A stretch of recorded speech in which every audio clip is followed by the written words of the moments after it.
I will yield my place to Senator Benton. I thank the Senator. Mr. President, I ask unanimous consent at the outset that a much longer statement I prepared on this issue be entered in the record as if read. Without objection, so ordered. Mr. President, I'd like to make a few points here, if I may. I think a little bit of history is immediate past history is important for us to recall here. With regard to whether or not this policy that has been pursued in this administration relative to Bosnia-Herzegovina was a sound one or not, it is the same policy that was pursued by the Bush administration. The Bush administration set a policy in motion that said we would support an arms embargo against the Bosnian government as well as others, and that we would not use air power to relieve the genocidal actions of the Serbs. To my great disappointment, although there were faint efforts to change that policy by attempting to convince our allies to lift the embargo, truth of the matter was this administration did not change the position.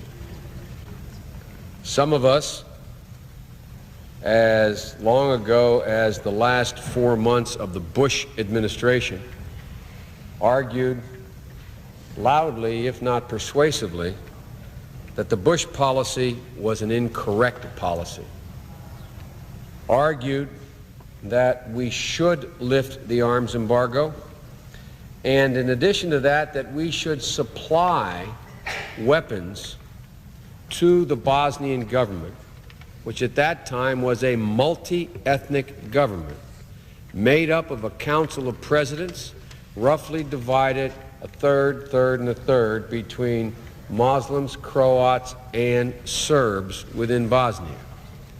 A Bosnian army that was made up of Bosnian Serbs, Bosnian Croats, and Bosnian Muslims.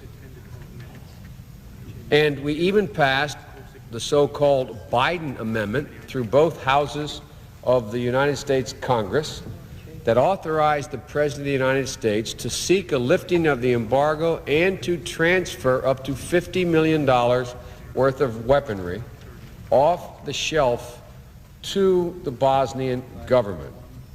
That was in the last months of the Bush administration. I don't say this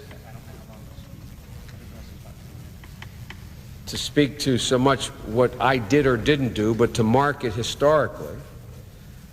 I think after Senator Moynihan was one of the few people who went to Sarajevo, went to near Srebrenica, went to Tuzla, went to Belgrade, went to Zagreb, met with Karadzic, met with Milosevic, met with Umperfor, met with the Croatian leadership, and came back and wrote a report, at which time I was debriefed by the Secretary of State and the President, and the report called for lifting the arms embargo and using air power to strike at the Serbian genocidal undertakings that were just that. Back then, I was not the only one in the world community, but I came back and pointed out that this was raw, unadulterated genocide, that the Serbs had set up rape camps, a policy explicitly designed to take Muslim women primarily into camps, rape them, have them carry the children to term in order to intimidate and pollute the Muslim people in Bosnia. Everyone said that wasn't going on.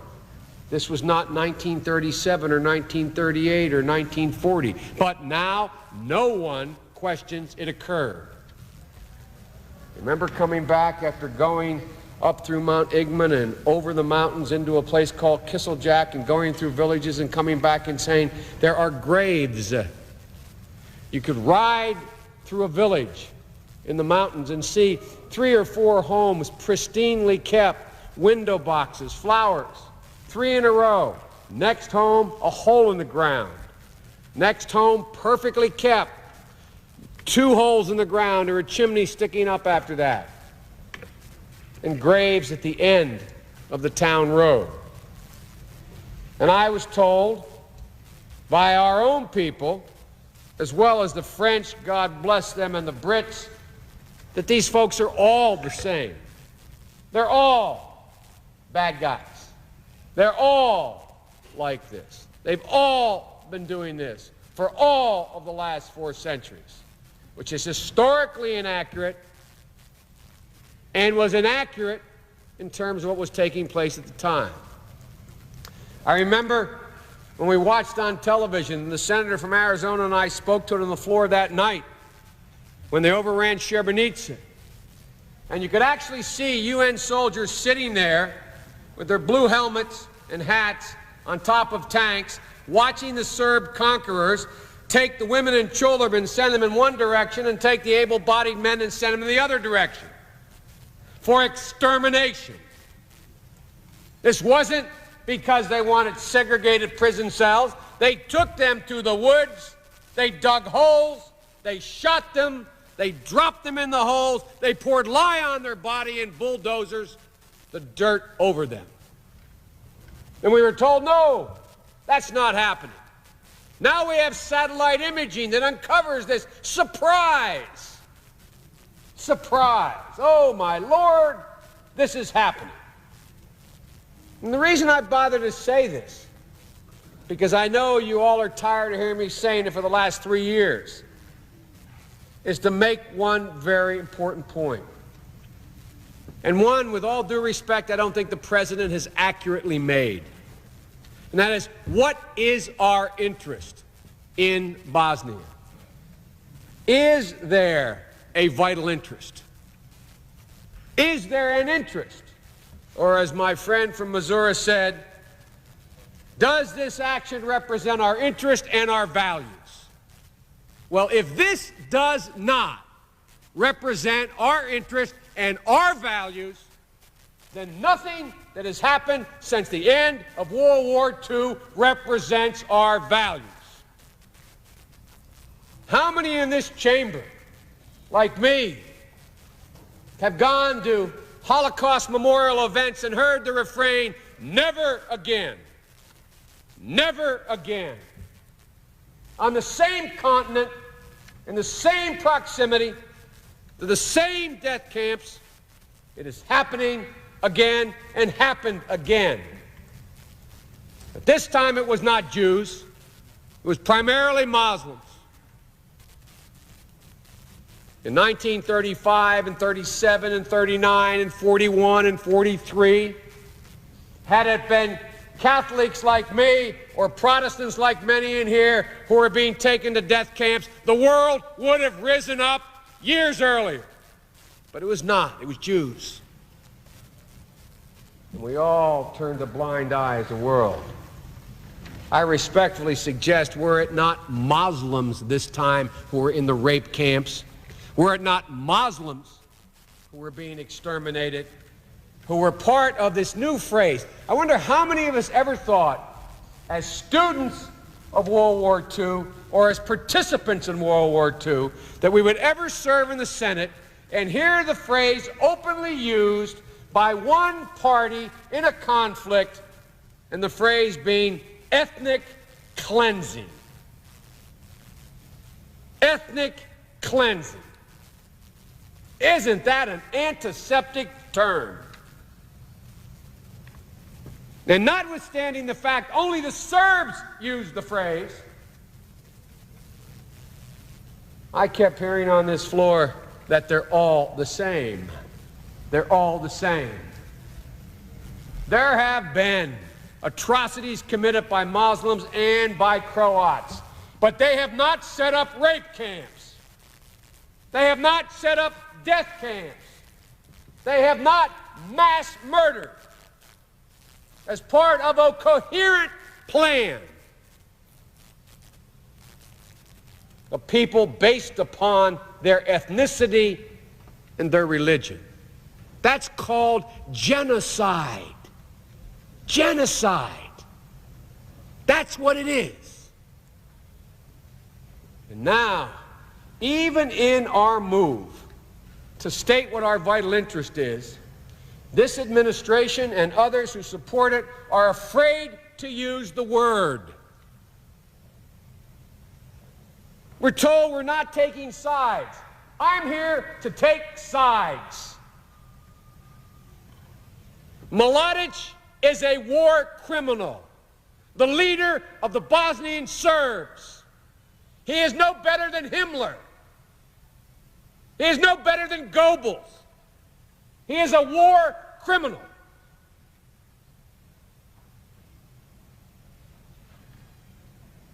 Karadzic is a war criminal. And I might add, the leader of Serbia, Milosevic, is also a war criminal, although he's the only one not indicted so far. And so I hear people stand here and say, what is our interest? What is our interest? Our interest is that history repeated itself. And let me be presumptuous enough to go on a little more what I think the next history lesson will be. The Soviet Empire has collapsed. The good news. The bad news is all the ethnic hatreds, all the ethnic fighting, all the atrocities that occurred 100 years ago and 40 years ago are now uncovered again. There are 25 million Russians living outside the border of Russia, in Ukraine, in the Balkans, in Kazakhstan. There is war in Armenia, Georgia, and almost all of it is based on ethnicity. And what is the message we send to the world if we stand by and we say, we'll let it continue to happen here in this place, but it is not in our interest. We don't fear that it will spread. I'm not here to tell you if we don't act, it will spread tomorrow and cause a war in Europe or next year, but I'm here to tell you within the decade it will cause a spread of war and a cancer and the collapse of the Western Alliance. And what's so important about the Western Alliance? NATO for NATO's sake, so we can beat our breast? What I'm about to say is going to cause me great difficulty if I'm reelected and come back here as the ranking member or chairman of the Foreign Relations Committee. But Europe cannot stay united without the United States. There is no moral center in Europe. When in the last 2 centuries have the French or the British or the Germans or the Belgians or the Italians moved in a way to unify that continent, to stand up to this kind of genocide? When have they done it?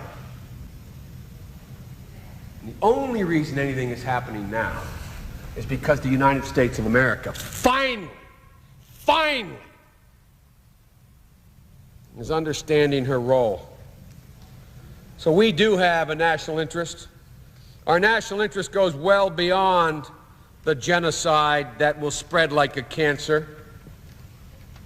And I will not take the time, because others wish to speak, to explain what the rest of it is, but I do in my longer statement I put in the record. But there's a second question, it seems to me. Not only what is the national interest of the United States, is there one, but once you establish there is one, which I believe there is one that exists, is the proposed action by the President the one that can meet that national interest? And I'd respectfully suggest this is not the best one. If the President and the administration, in my view, and the last administration had the gumption, they would have told our European allies, we are lifting the arms embargo. This is not a Vietnamization program. The Vietnamese in South Vietnam weren't sure where they wanted to be, north or south. That's why it never worked. The Bosnians know where they want to be. They want to be free. They will fight for themselves. And all they have ever asked is lift the embargo. Prime Minister Silagic came after my first visit to Bosnia.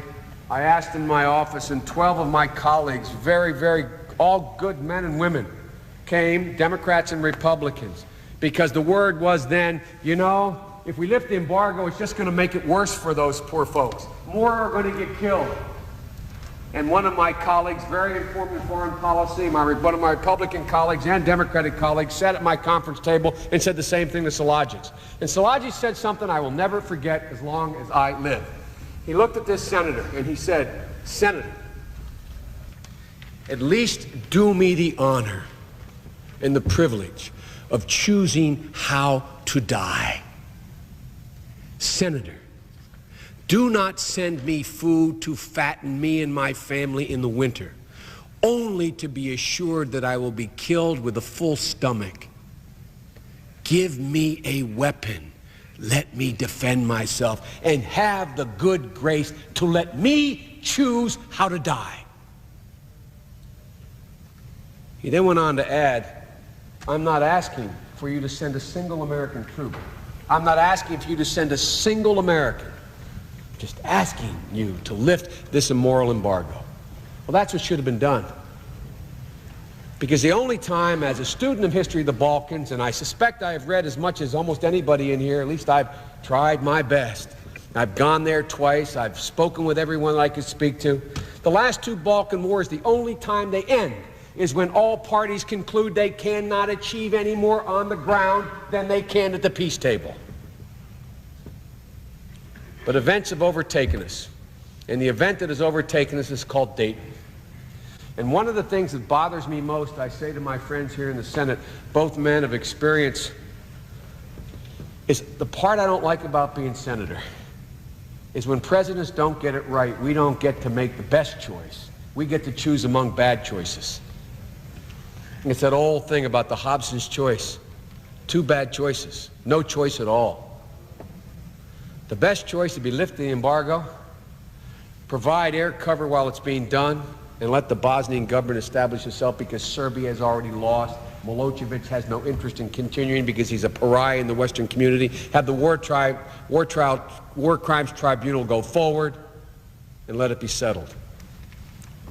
But we didn't do that. We have one of two choices now. One, we participate with a better than even chance. We provide enough time for the Bosnian government to get the physical wherewithal and economic strength to defend themselves, and then we leave. Or we don't participate at all, which means nothing happens because the Europeans have no center on this issue. Nothing will happen except the embargo will be on, the genocide will continue, our interest will be badly damaged, the cancer will spread, and my son may not go to Bosnia today, but he may be in Eastern Germany in 8 years. My grandchild may not be in Bosnia today, but they will be in Europe fighting a war 15 years from now. And so, given the choices, I support this resolution. I support it because we do have a vital national interest, and we do have a moral rationale for our engagement. And let me conclude, because others are waiting, by saying the following. If we thought we had a moral interest, a national interest in restoring the Emir of Kuwait to the throne, God bless his soul, to send 500,000 troops there, tell me why we don't have a moral interest in stopping what was international aggression by Serbia, crossing the Drina River into a UN-recognized country, and participating in fomenting genocide. In Kuwait, we had to come up with a single example of one young woman who was raped and beaten, who turned out not to be true, to enrage people about the awful things Saddam Hussein was saying. And here we have mass graves. I visited with Bob Dole a hospital in Sarajevo. You know who was in the hospital? 7 children. You know why there were only 7 children? Because the Serbs sit in those hills, and they have as a campaign of terror the maiming of children. Walk with me through Sarajevo streets and see draped across the roads blankets and sheets. I thought it was the Lower East Side in 1919 in New York.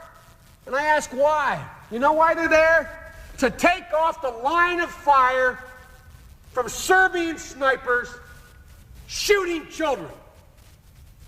We pretended it didn't happen. Ask Bob Dole. We stood beside a beautiful raven-haired child who looked at us as we spoke, and the neurosurgeon said, the reason she's not turning is she has no sight. He turned her head. The bullet had gone through the back of her head, severed the optic nerves, and came out the other side. There were 7 children in that hospital. Nobody else. And it was a planned campaign by Mladic and the Serbs to terrorize the Muslim community.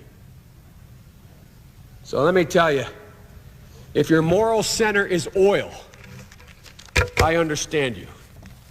If your moral center is humanity, there is no comparing the restoration of the Emir of Kuwait with the ending of genocide in Bosnia.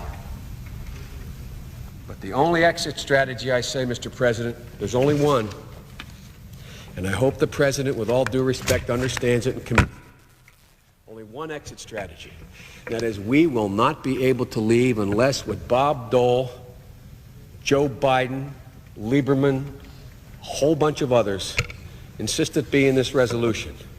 And that is that the Bosnian government is armed and prepared to defend itself, because that is the ticket home for Americans. So I thank my colleagues for the time. There is a moral reason for this. There is a U.S. interest. It's not the best way to do it, but as senators, we only get to choose among the bad ways offered to us. It is worth doing. In this Christmas season, as I saw off the first group to go to Bosnia from Dover Air Force Base, the only thing I could think to say was, thank you. Watch where you walk. There are a million landmines. Watch where you walk. And God bless you. Because I'm telling you, you're doing something right, but you're being put in a position that isn't the one you should have been put in order to accomplish it. It's a hell of a way to send them off, but we have no choice, it seems to me, to meet our moral obligation and our national vital interest. I thank the Chair and I yield the floor.